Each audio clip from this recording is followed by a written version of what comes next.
Hello students, now we have to discuss the chapter 8 of class 10 trigonometry, जिसमें कि मैंने पहले वाली वीडियो में आपको टेबल बनाना सिखाया। 0 डिग्री, 30 डिग्री, 45, 60 और 90 की वैल्यू हम किस तरीके से फाइंड आउट कर सकते हैं। तो वो वैल्यू निकाली कैसे गई, इस बात को मैं ज्योमेट्रिकल प्रूफ करूँगा अपनी इस वीडियो में, ठीक है ना। तो देखो, मैं ये साइन 30 से साइन 30, कॉस 30, टेन 30, इसी तरीके से कॉट 30 अदर ट्रिग्नोमेट्रिक रेशियोज, और 60 डिग्री के एंगल वाली, फिर 45 डिग्री के एंगल वाली, 0 डिग्री वाले और 90 डिग्री वाली, ये सारे जो एंगल्स हैं उनकी वैल्यू ये कैसे आई है, ये ज्योमेट्रिकल प्रूफ करेंगे, ठीक है ना। तो हम बात करते हैं पहले 30 डिग्री और 60 डिग्री की। तो हमने क्या किया कि यहाँ पर एक राइट एंगल ट्रायंगल ड्रॉ किया, बहुत सॉरी इक्विलेटरल ट्रायंगल ड्रॉ किया। इक्विलेटरल ट्रायंगल क्यों ड्रॉ किया, क्योंकि इक्विलेटरल ट्रायंगल में सभी एंगल कितने डिग्री के होते हैं, 60 डिग्री के होते हैं, ठीक है। अब यहाँ से एक इस पर परपेंडिकुलर ड्रॉ कर दिया, 90 डिग्री का एंगल हो गया। ये एंगल 60 डिग्री का है, ये भी 60 डिग्री का है, ठीक है। चूंकि ये इक्विलेटरल ट्रायंगल है तो ये साइड ए मान ली, ये भी ए है, और यहाँ से यहाँ तक भी ए है, और ये ट्रायंगल इस ट्रायंगल के कॉन्ग्रुएंट हो सकता है। कैसे कॉन्ग्रुएंट हो सकता है, ये एंगल इस एंगल के इक्वल, ये 90 का, और ये कॉमन हो गया, या फिर ये इसके इक्वल भी हो गई साइड, ठीक है। तो RHS से भी हो सकता है, एंगल एंगल साइड से भी हो सकता है, ठीक है। तो ये दोनों ट्रायंगल क्या हो जाएंगे, कॉन्ग्रुएंट हो जाएंगे।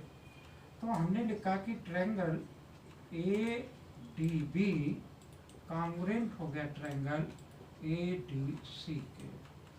अगर ये कॉन्ग्रुएंट हो गया तो क्या हो गया कि BD बराबर हो जाएगी मेरी CD के।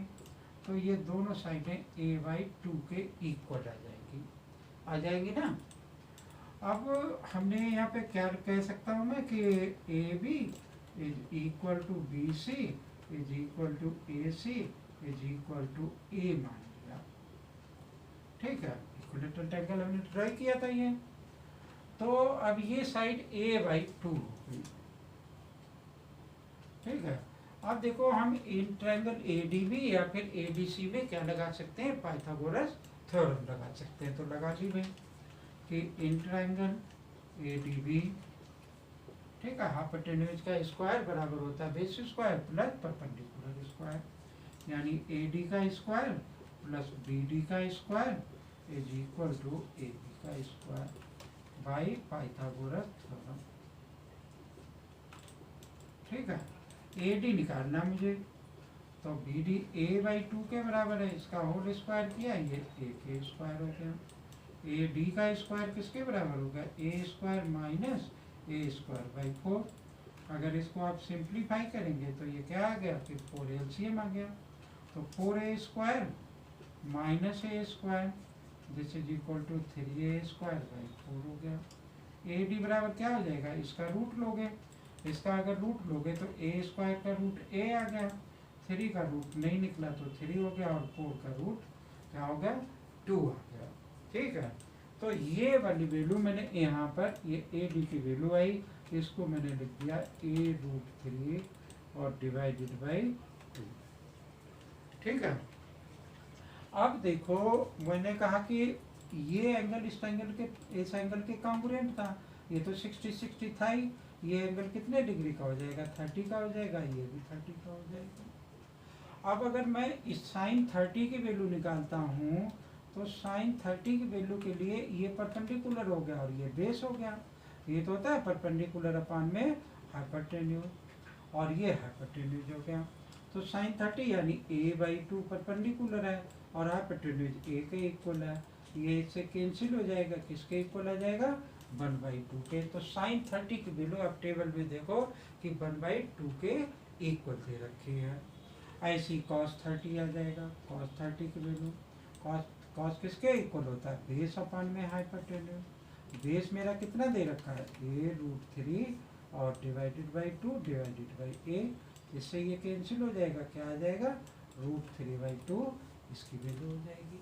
ठीक है, ऐसे ही tan 30 की वैल्यू आ जाएगी, tan 30 लिख लिया। tan 30 किसके बराबर है, परपेंडिकुलर अपॉन में बेस। परपेंडिकुलर क्या है मेरा, a/2 है, और बेस मेरा क्या है, a√3/2।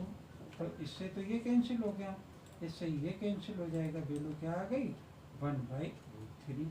इनका रेसिप्रोकल कर दो, बाकी 3 ट्रिग्नोमेट्रिक रेशियोज की वैल्यू आ जाएगी। ठीक है ना, तो ये तो हो गई साइन वो 30 डिग्री की। अब वो मुझे चाहिए 60 डिग्री की, तो pause the video and copy it. 60 degree पे आ जाते हैं, साइन 60 लिखा हमने, साइन 60।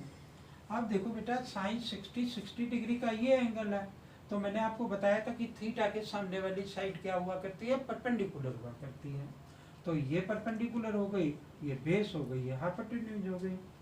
तो परपेंडिकुलर अपॉन में हाइपोटेन्यूज, परपेंडिकुलर कितना है मेरा, a√3 और divided by a, oh sorry ये 2b है, और डिवाइडेड बाई a। ठीक है, इसे ये कैंसिल हो जाएगा ना, ये तो पता ही होगा आपको ये कैसे कैंसिल होते हैं, कहाँ पर पहुँच जाते हैं, क्योंकि मैंने तो सारे लिख डाले एक तरीके से। cos 60 की वैल्यू क्या हो जाएगी, cos 60 बेस अपॉन में हाइपोटेन्यूज, बेस कितना है, a/2, हाइपोटेन्यूज ये है, इससे ये कैंसिल हो गया, 1/2 हो गया। tan 60 की वैल्यू क्या हो जाएगी, परपेंडिकुलर अपॉन में बेस, परपेंडिकुलर कितना है, a√3/2, और बेस कितना है मेरा, a/2। इस 2 से ये 2 कैंसिल हो जाएगा, ये इससे कैंसिल हो जाएगा, क्या आ जाएगा, √3 के बराबर हो जाएगा। इनका रेसिप्रोकल कर देंगे, बाकी 3 ट्रिग्नोमेट्रिक रेशियो जो है उनकी वैल्यू आ जाएगी। तो इस तरीके से हम साइन 30 डिग्री की और 60 डिग्री की वैल्यूज निकालते हैं डिफरेंट ट्रिग्नोमेट्रिक रेशियोज की। ठीक है, अब हम आगे की बात करते हैं, यानी 45 पे पहुंचते हैं। तो 45 कैसे होगा वो भी जानते हैं। Watch the video and copy it.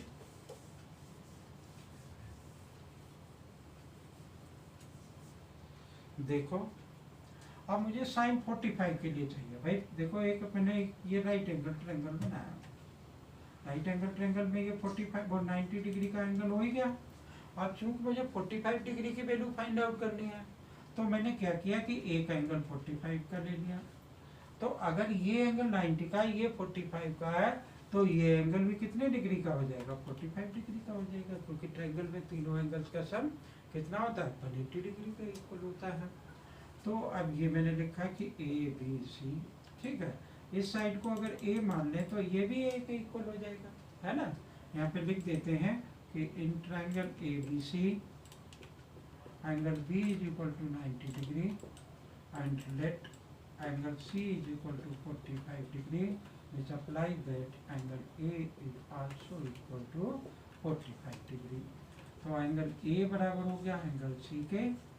ठीक है, तो अगर एंगल ए सी के बराबर है तो ए बी बराबर हो जाएगी बी सी के, और हमने मान लिया कि ए के बराबर है सी। यहाँ पर ब्रैकेट लगाना, कैसे क्यों बराबर हो गई ये, कि sides opposite to equal angles are equal. ये क्लास 9th में थ्योरम थी ना। तो ए बी सी के बराबर हो गया। अब ए सी की वैल्यू आ सकती है पाइथागोरस थ्योरम से, इन ट्रायंगल ए सी का square is equal to AB square plus BC का स्क्वायर। AC का square A square plus A square. AC का स्क्वायर किसके बराबर होगा, 2A स्क्वायर। AC बराबर कितना हुआ, A का तो रूट निकल आया और इसका नहीं निकला, तो ये A√2 के इक्वल होगा। अब सभी ट्रिग्नोमेट्रिक रेशियोज की वैल्यू जो है वो 45 डिग्री की निकल फाइंड आउट कर सकते हैं।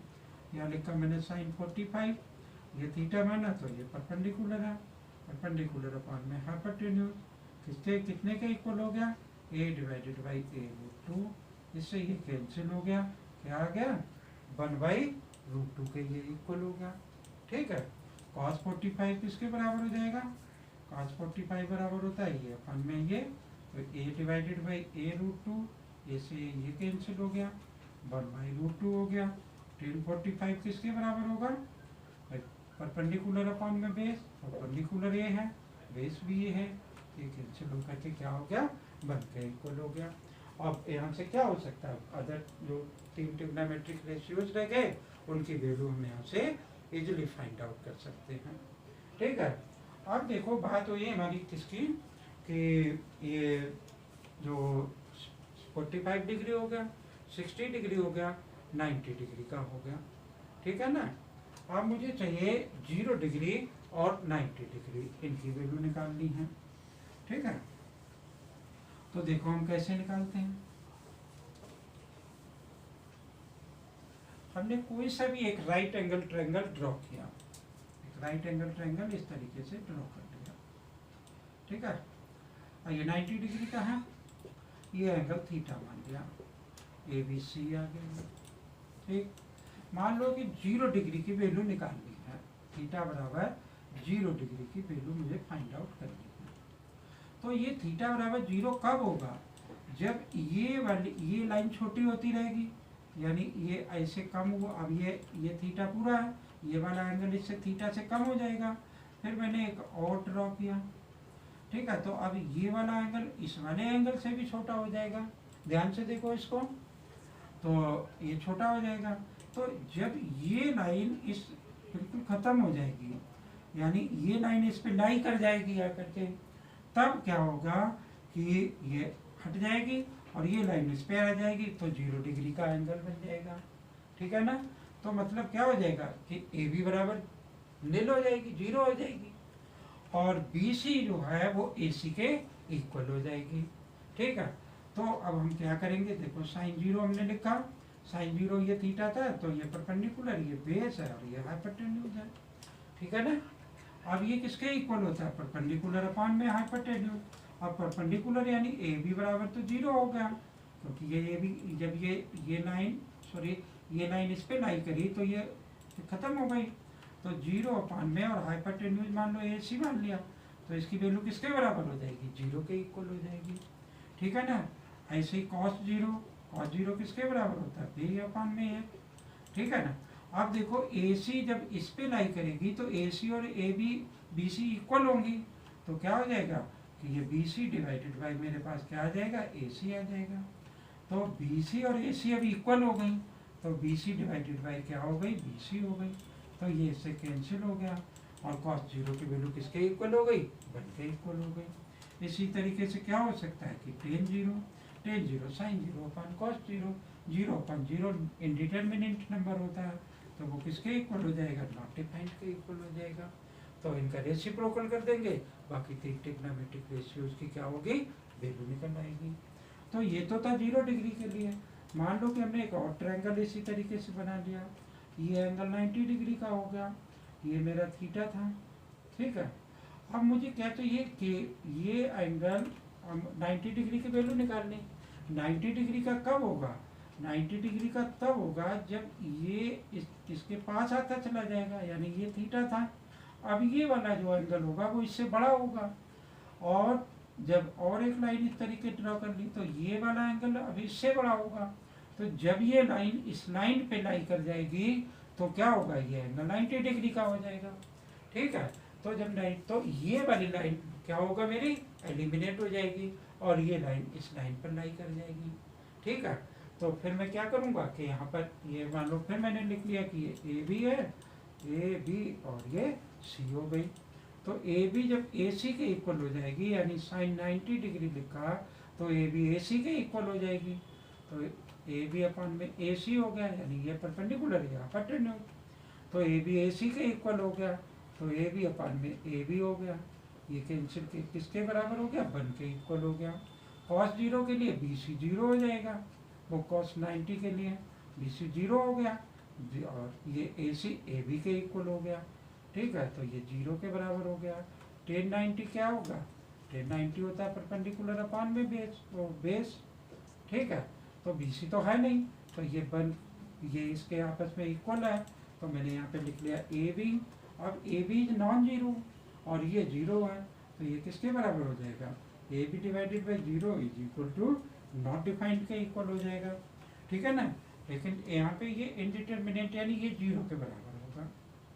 ठीक है, तो ये 1/0 ठीक है, ये 0 के बराबर होगा और ये नॉट डिफाइंड के इक्वल होगा। ठीक है, यहाँ न्यूमरेटर में कुछ आया या न्यूमरेटर डिनोमिनेटर में कुछ था नहीं। इस टाइप के नंबर को हम डिटर्मिनेंट नंबर कहते हैं, जो कि हम सीनियर क्लासेस में जा करके क्या करेंगे, ही पढ़ेंगे। ठीक है, ये देखो टेन 0 की वैल्यू 1 है, वो सॉरी कॉस 0 की वैल्यू 1 है, तो यहाँ पे 1 लिखा और इसकी वैल्यू 0 के बराबर है, तो ये क्या हो जाएगा मेरा कि 1/0 ये नॉट डिफाइंड आएगा। ठीक है, सॉरी 0 है, साइन 0 की वैल्यू 0 और ये 0 के बराबर है, सॉरी मिस्टेक हो गया। ठीक है, 0/1 इज इक्वल टू 0 के बराबर होगा और 1/0 किसके इक्वल होगा, नॉट डिफाइंड के इक्वल होगा। तो इस तरीके से क्या होगा कि हम ट्रिग्नोमेट्रिक रेशियो जो डिग्री मेजरमेंट दे रखा है उन सभी की वैल्यू हम निकाल लेंगे। ठीक है ना, तो ये तो थी हमारी ये वीडियो। उम्मीद है कि ये सारी डिग्री ये वैल्यू फाइंड आउट करनी आपने सीख ली होगी, समझ में आ गई होगी। अगर समझ में आ गया तो हमारी वीडियो को लाइक करें और चैनल को जरूर सब्सक्राइब कर लें ताकि आपको वीडियो आगे मिलती रहे। ठीक है, और इस टाइप का ये क्वेश्चन पेपर में जरूर आता है, इसलिए इसको करना जरूर है। ठीक है, थैंक यू, जय हिंद।